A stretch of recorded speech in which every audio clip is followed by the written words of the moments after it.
म भक्तपुरमा छु होइन, जसले जेसुकै भन्नुहोस् न, म आज एक सुको पनि खर्च नगरिकन भक्तपुरबाट बनेपा जान्छु होइन।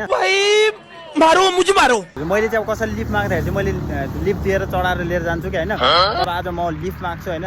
कतिको लिफ्ट दिँदो रहेछ है त, हेरौँ कतिको दयालु हुँदो रहेछ सवारी चालकहरू, चाहे गाडी होस् चाहे बाइक होस् त। ओके हेलो हेलो दाइ, मलाई लिफ्ट दिनुहुन्छ? कहाँसम्म हो दाइ? कहाँसम्म जाने हो?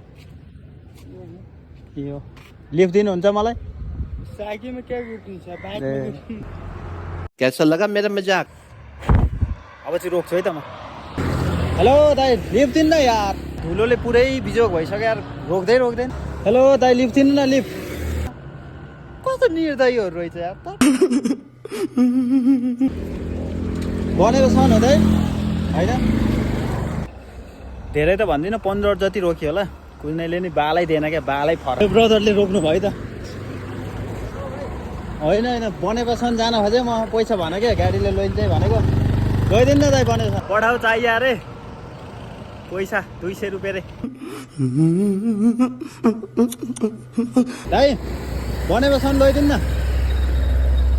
रोक्यो है साथीहरू, रोक्यो।